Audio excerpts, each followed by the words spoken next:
So here are some tips and tricks on how to play her in the best way possible for your team.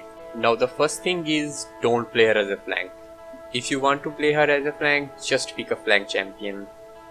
Don't give your team false hope that you're gonna heal them. Moving on, you want to be in the place where you can see everyone in your line of sight. Now the real question is, who do you heal first if they're all taking damage at the same time? Most players go for tank, obviously, because they are frontline, and if you lose them, you lose the point.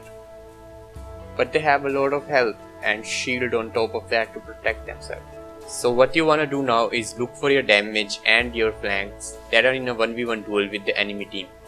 Heal them first, help them win that fight, because if they are gone, your tank is not gonna survive for long. But keep an eye on your tank's health, don't let it fall below 50%, he is still your top priority. Moving on, now Seris is very powerful when it comes to single target healing. You just have to aim once, right click, after that you can hide, run or look anywhere you want. It even goes through wall. Here is the loadout I am using, which I think is the best for healing and for your own survival. The reason I am using Mortal Reach is because your flankers are gonna be pretty far away in the backlines. And by this card you can lend them a helping hand anytime you want to. Rest of the cards are on the screen as you can see. Blood Pact will give you 280 healings per second when you heal your teammate, and the Spirit Leech is gonna refill your ammo. And with Soul Force, your cooldown on healing will be 2 seconds, which is really good for your team. And at last we are using the reduction in the casting time of our Shadow Travel just to fill up the space, but it's really important sometimes. The next thing on the list is heal more, shoot less. Yes, you can do a lot of damage if you want to, but you can do way more passive damage if you heal your teammates. Effective range of damage on her is limited anyway. Those orbs can be easily dodged even by a decent player in mid to long ranges. So just focus on healing and shoot anyone that comes close to you.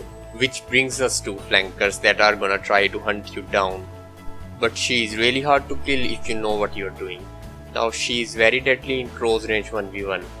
This is what you wanna do. Shoot your orbs and stick them on your attacker. As soon as you see the number goes up to 4, use your ability Rend Souls, which is by pressing Q on the PC. It's gonna do 100 damage for per orb, so in total it's doing 400 damage and it will heal you in return. Then you have two options. If you think you can kill him, go for it. But if your health starts to fall below his, use Shadow Travel and run away. Now we will discuss about Shadow Travel. This ability is very powerful. You are immune to damage and no one can see you. You can contest the point and they can do nothing about it. Now if you have to use it to run away, just press F and run away, and if you see that the flanker is not paying attention to you anymore, then just press F again and cancel it midway. Don't just stay in Shadow Travel and watch your teammates die in front of you.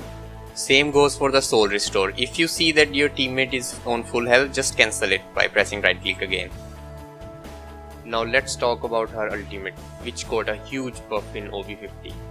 It's really not that great on its own, but you can combine it with so many ultimates that can be very deadly. For example, with Victor's Barrage, or King Bone, or even the Hexafire. It results in insta team wipes. And also during the overtime you can throw it a bit further, which will pull everyone away from the payload, resulting in a defense point. Next thing is, how do you select your main healing target besides your tank? Look for the teammate who is doing the most amount of damage from your team. It's that simple. Because if he is, the other team is gonna obviously focus him.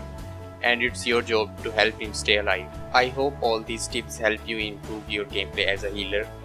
Now if you have any more questions or you would like to point out any mistake that I made, then be sure to let me know in the comment section.